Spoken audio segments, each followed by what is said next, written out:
नमस्कार दोस्तों, बालाजी स्टडी अड्डा में आपका स्वागत है। सीटर अपर प्राइमरी कक्षा 6, 7, 8 एनसीईआरटी बेस्ड सामाजिक अध्ययन के डेली हम आपको 20 प्रश्न करा रहे हैं। तो इससे पहले हमने देखा था इसका पार्ट नंबर 47, जो कि आपको साइड में आई बटन में वीडियो पिछला वाला मिल जाएगा। आज हम देखेंगे हमारा पार्ट नंबर इसका 48 और ये वीडियो हम देखते हैं डेली दोपहर 3 बजे। तो आप लाइव आकर भी ये वीडियो देख सकते हैं। चलिए शुरू करते हैं प्रश्न से। सबसे पहले बात करते हैं पिछले वाले वीडियो में जो मैंने प्रश्न पूछा था उसके सही उत्तर की। तो पिछले वाले वीडियो में मैंने प्रश्न पूछा था कि 2 या अधिक राज्यों के लिए जो गठित संयुक्त लोक सेवा आयोग है उसके अध्यक्ष की नियुक्ति जो है वो कौन करता है। 4 ऑप्शन थे आपके: प्रधानमंत्री, आपसी सहमति से संबंधित जो राज्य हैं उनके राज्यपाल, राष्ट्रपति या केंद्रीय गृह मंत्री। तो चलिए अब बात कर लेते हैं उत्तर की कौन सा सही होगा। तो आपका ऑप्शन नंबर सी राष्ट्रपति जो है वो बिल्कुल सही हो जाएगा। यहाँ पर एक चीज समझने वाली है कि लोक सेवा आयोग जो है उसके अध्यक्ष और जो अन्य सदस्य होते हैं उनकी जो नियुक्ति है वो ये देख के की जाती है कि वो संघ है, आयोग है या संयुक्त आयोग है या कह सकते हैं राज्य आयोग है। यदि संघ आयोग या संयुक्त आयोग है तो उसकी जो नियुक्ति है वो राष्ट्रपति के द्वारा की जाएगी। और यदि वो आपका राज्य आयोग है, यदि वो आपका राज्य आयोग है तब उसकी जो नियुक्ति है वो राज्यपाल के द्वारा जो है वो की जाएगी। बस इतना सा अंतर ध्यान रखिएगा। तो प्रश्न आपसे जैसे भी पूछा जाएगा आप जो है वहां पर टिक कर लेंगे। यहाँ पर 2 या 2 से अधिक राज्यों की बात की जा रही है तो उसकी नियुक्ति राष्ट्रपति के द्वारा जो है वो की जाएगी। चलिए देख लेते हैं अब अपना इस वीडियो के प्रश्न। तो सबसे पहला प्रश्न है कि राज्यसभा में राष्ट्रपति द्वारा कितने सदस्य मनोनीत किए जाते हैं। 4 ऑप्शन है, बताना है आपको इन चारों में से कौन सा सही होगा।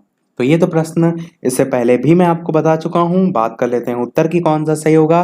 तो बिल्कुल आपका ऑप्शन नंबर सी 12 जो है वो सही हो जाएगा। देखिए संख्या तो आप सभी को अवश्य याद होगी, परंतु इससे संबंधित जो अनुच्छेद है वो आपको अवश्य याद होना चाहिए।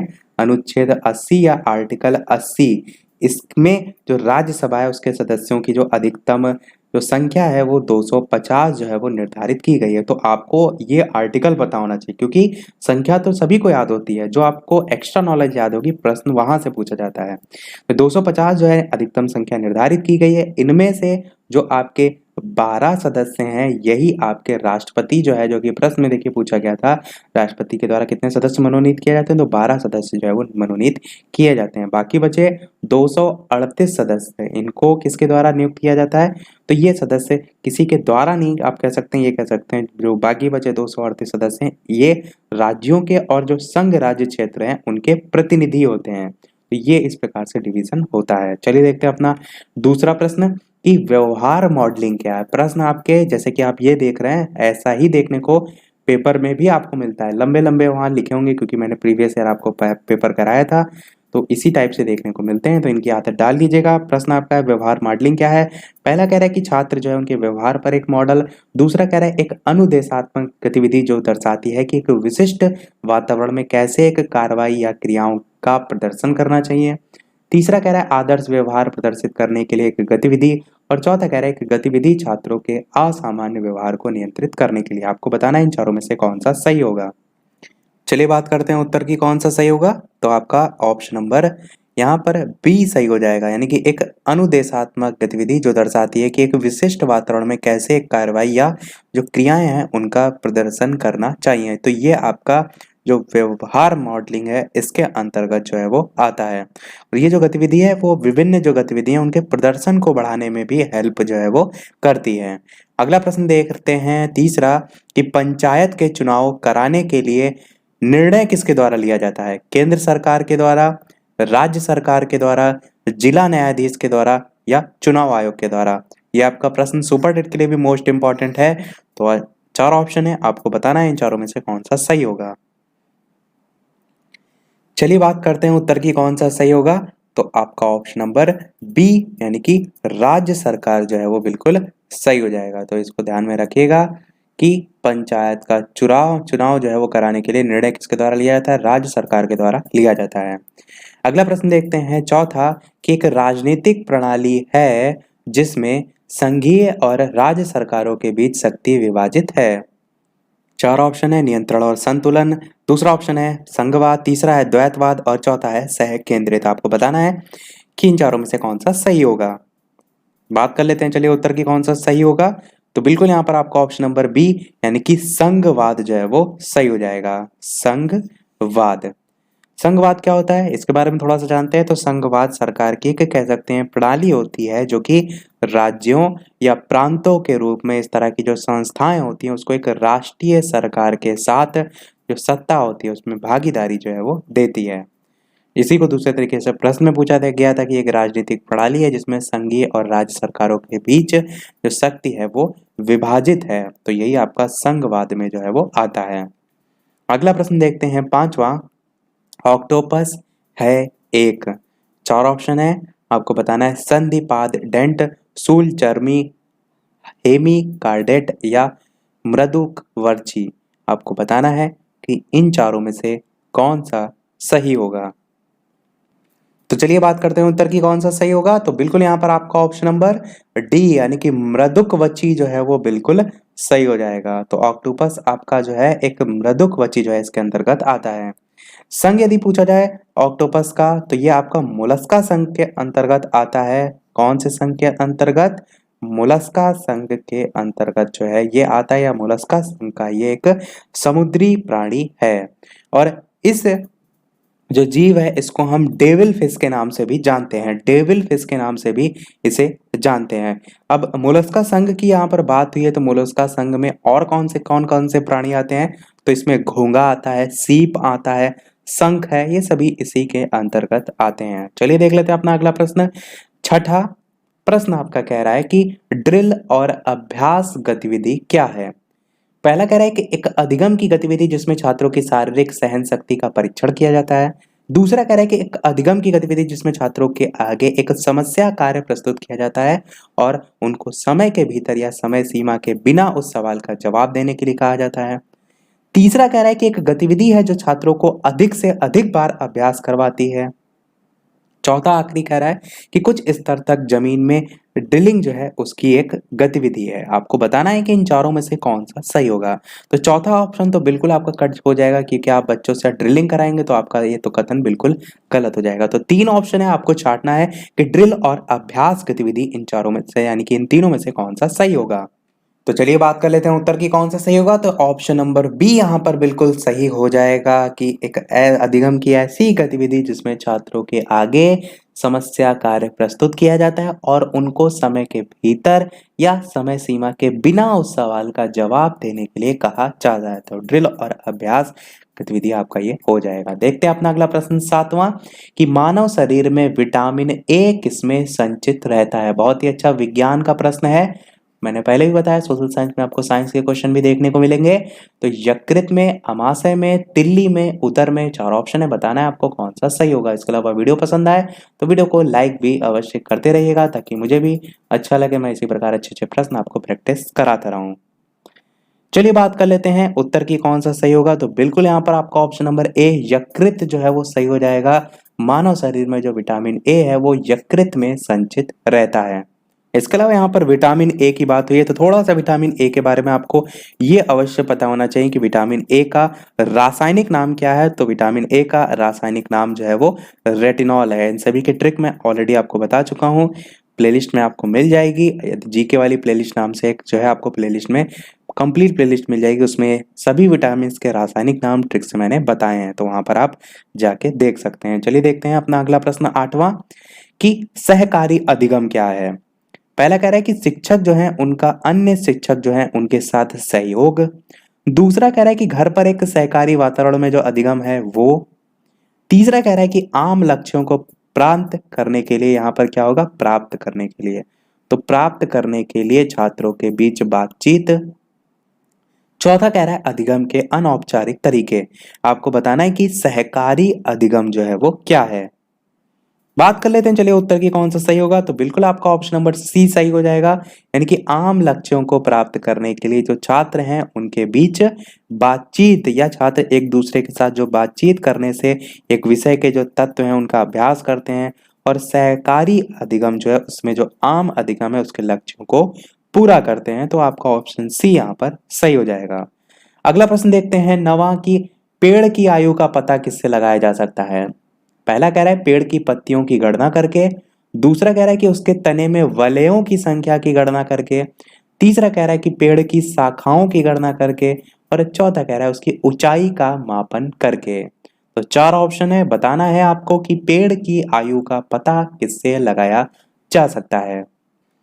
चलिए बात करते हैं उत्तर की, कौन सा सही होगा। तो आपका ऑप्शन नंबर बी बिल्कुल सही हो जाएगा कि उसके तने जो है उसमें वलयों की संख्या की गणना करके, या इसी को आप कह सकते हैं कि कोई भी पेड़ है उसकी उम्र जानने के लिए जो पेड़ होते हैं उसके स्टेम चक्र जो है इनको, या जिन्हें वार्षिक वलय कहा जाता है, इनको गिनकर जो है वो पता लगाते हैं कि कोई पेड़ जो है यदि कितना पुराना है। और ये भी है कि कोई पेड़ यदि आप देखें पहले से ही मृत है तो जो उसका जो खुला हुआ भाग होता है उस पर उभरे हुए जो छल्ले होते हैं उनको गिन सकते हैं।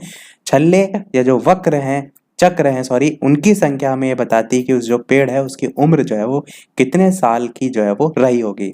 इसी को एक हम अंतर्गत जानते हैं पद्धति कार्बन 14 पद्धति। ये नाम आपने अवश्य जो है वो सुना होगा।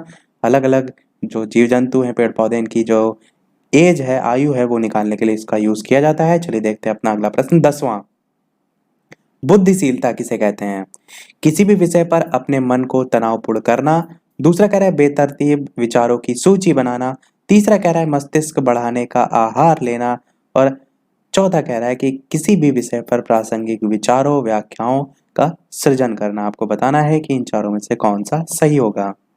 चलिए बात करते हैं उत्तर की, कौन सा सही होगा। तो आपका ऑप्शन नंबर डी, किसी भी विषय पर प्रासंगिक जो विचार हैं, व्याख्याएं हैं, उनका सृजन करना, ये आपका बुद्धिशीलता जो है वो हो जाएगा।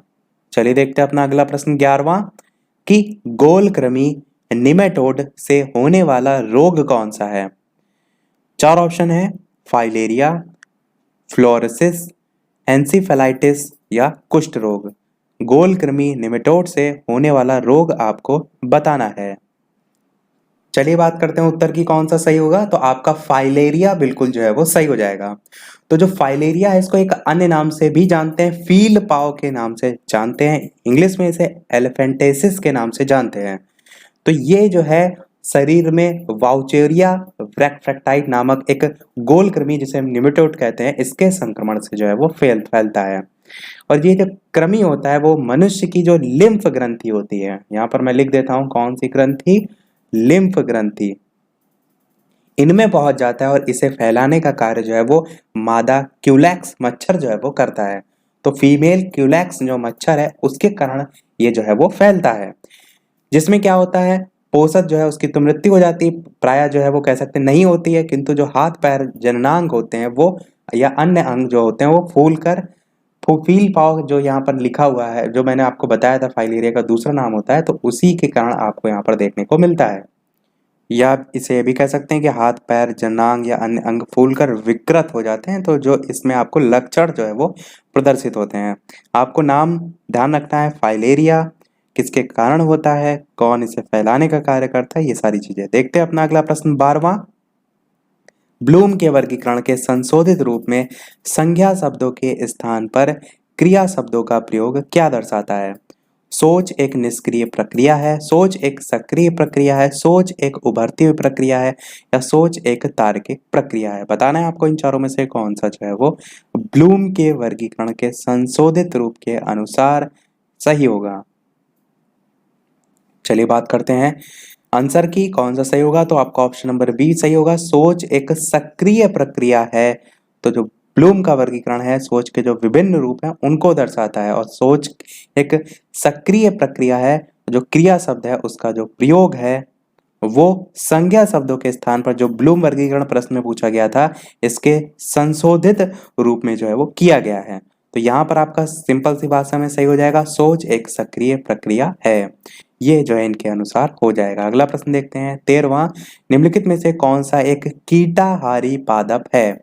पैशन फ्लावर, घटपर्णी, रात की रानी या फ्लेम ऑफ द फॉरेस्ट। आपको बताना है कि इनमें से कौन एक कीटाहारी पादप है। चार ऑप्शन है, बताना है आपको कौन सा सही होगा। इसका जो वर्णन है वो ईवीएस सेक्शन में भी है, यानी वहां पर भी प्रश्न पूछा जाता है काफी बार। बात करते हैं उत्तर की, तो आपका ऑप्शन नंबर बी घटपर्णी सही हो जाएगा। और जो घटपर्णी है ये आपका नेपेंथिस जो कुल है उसका कीटभक्षी पौधा जो है या कीटाहारी पौधा जो प्रश्न पूछा गया था उसके अंतर्गत जो है वो आता है। और कहाँ पर मुख्यतः आपको देखने को मिलते हैं, तो कह सकते हैं ये पौधे शाख होते हैं और दलदली या जो अधिक नम जगह होती हैं उनमें आपको देखने को मिलते हैं या उगते हैं। और जो पौधे होते हैं वो तंतुओं के सहारे जो है वो ऊपर चढ़ते हैं।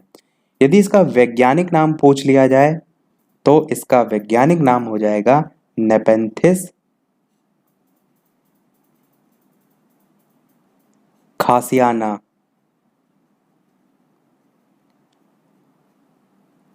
ये जो है इसका वानस्पतिक नाम जो है वो हो जाएगा। वैज्ञानिक ना कह के वानस्पतिक नाम कहेंगे तो वो ज्यादा सही होगा।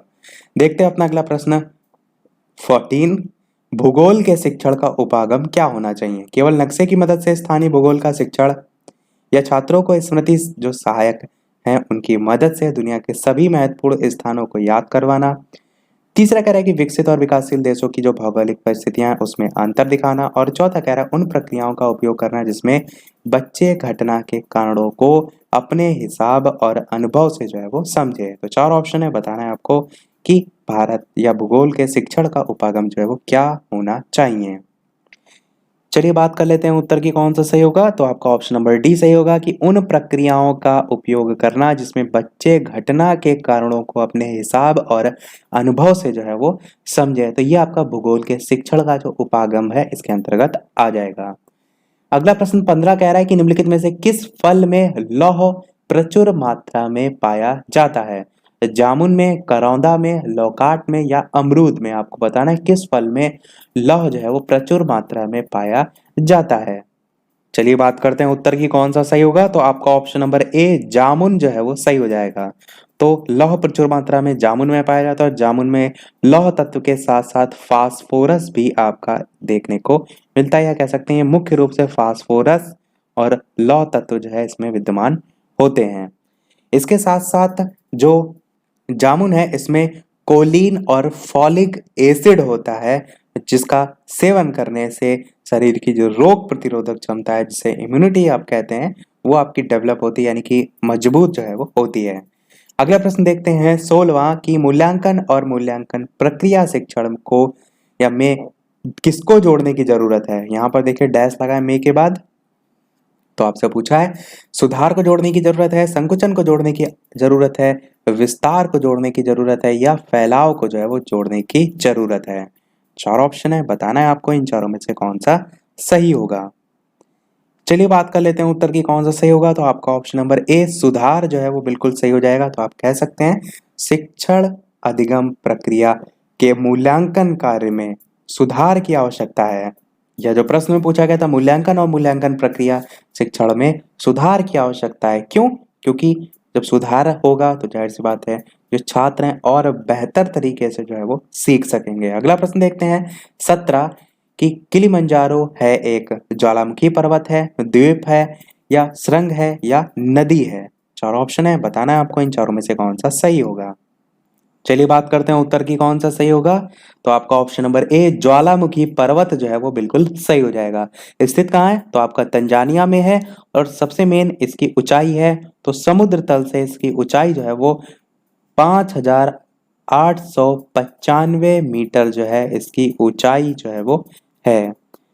चलिए देखते हैं अपना अगला प्रश्न 18। प्रश्न आपका है कि भारत द्वारा अपनाई गई सरकार के संसदीय स्वरूप का वास्तविक कार्यकारी निम्नलिखित में से कौन है? प्रधानमंत्री के साथ उसके मुख्यमंत्री, राष्ट्रपति, मुख्य न्यायाधीश या नौकरशाह? चार ऑप्शन है, बताना है आपको इन चारों में से कौन सा सही होगा। चलिए बात कर लेते हैं उत्तर की कौन सा सही होगा। तो आपका ऑप्शन नंबर ए बिल्कुल सही होगा, यानी कि प्रधानमंत्री और उनके जो परिषद के मंत्री हैं वो भारत सरकार के द्वारा अपनाए गए जो संसदीय रूप है उसमें वास्तविक प्रबंधक जो है वो होते हैं। तो यही यहाँ पर पूछा गया था भारत द्वारा अपनाई गई सरकार के संसदीय स्वरूप का वास्तविक कार्यकारी निम्नलिखित में से कौन है? तो प्रधानमंत्री के साथ उसके मुख्य मंत्री आपका सही हो जाएगा। चलिए देख लेते हैं अपना अगला और इस वीडियो का लास्ट प्रश्न। और इस प्रश्न के बाद एक प्रश्न हम आपसे भी पूछेंगे, जैसे कि सभी वीडियो में हम आपसे एक प्रश्न पूछते हैं। इसके अलावा वीडियो अभी तक आपने लाइक ना किया हो, थोड़ा भी वीडियो आपको पसंद आया हो तो वीडियो को लाइक अवश्य कर दीजिएगा ताकि मुझे भी मोटिवेशन मिलता रहे, मैं आपके लिए इसी प्रकार अच्छे अच्छे प्रश्न प्रैक्टिस कराता रहूं। चैनल पर नया हो तो सब्सक्राइब भी अवश्य कीजिएगा और टेलीग्राम चैनल से आप अभी तक नहीं ऐड हैं तो वीडियो के डिस्क्रिप्शन में आपको लिंक मिल जाएगी, वहाँ से आप ऐड हो सकते हैं क्लिक करके, या टेलीग्राम पर बालाजी स्टडी अड्डा सर्च करके भी आप ऐड हो सकते हैं। बात कर लेते हैं अब हम अपने प्रश्न नंबर 19 की। प्रश्न आपका है, स्वेज नहर किनको जोड़ती है? काला सागर और लाल सागर को, काला सागर और भूमध्य सागर को, लाल सागर और भूमध्य सागर को, या काला सागर और स्वेज की खाड़ी को? चार ऑप्शन है, बताना है आपको कि इन चारों में से कौन सा जो है वो सही होगा। तो चलिए बात कर लेते हैं उत्तर की, कौन सा सही होगा। तो आपका ऑप्शन नंबर सी, लाल सागर और भूमध्य सागर बिल्कुल सही हो जाएगा। इसकी एक छोटी सी ट्रिक भी होती है, वो भी आप ध्यान रख सकते हैं, स्वाभूला। केवल और केवल इसको ध्यान रखिए, स्वाभूला आप कभी भी नहीं भूलेंगे। स्वा जो है, इस स्वा से आपका स्वेज नहर हो जाएगा, जो कि आपका प्रश्न में देखिए पूछा गया है। और जो भू आप देख पा रहे हैं, इससे आपका भूमध्य सागर हो जाएगा, जो कि देखिए ऑप्शन में लिखा हुआ है। और जो ला है, इससे आपका लाल सागर हो जाएगा, जो कि यहाँ पर लिखा हुआ है। तो स्वेज नहर, भू से भूमध्य सागर, और ला से लाल सागर। तो स्वेज नहर आपकी भूमध्य सागर और लाल सागर जो है उसको जोड़ती है। इसी तरीके से आप याद रख सकते हैं। चलिए अब देख लेते हैं अपना वो प्रश्न, जैसे कि सभी वीडियो में हम आपसे एक ना एक प्रश्न पूछते हैं। इस वीडियो का आपके लिए प्रश्न ये है कि सवाई राजा जय सिंह की नई राजधानी निम्नलिखित में से कौन थी? Option A Jodhpur, option B Jaipur, option C Malwa, option D Mewar. तो इन चारों में से कौन सी सही होगी? अपना उत्तर वीडियो के मेन कमेंट में टाइप करके अवश्य बताइएगा। इसका उत्तर हम अगले वाले पार्ट में जो है वो कल, यानी कि दोपहर 3 बजे जैसे डेली देखते हैं, उसमें जो है वो देखेंगे। तो इसी के साथ हमारे आज का पार्ट समाप्त होता है। आज के वीडियो में इतना ही। वीडियो पसंद आया हो तो लाइक अवश्य कीजिएगा, नए हैं चैनल पर तो सब्सक्राइब जरूर कीजिएगा। चलिए मिलते हैं अगले वीडियो में नए टॉपिक के साथ, तब तक के लिए नमस्कार। Thank you for watching.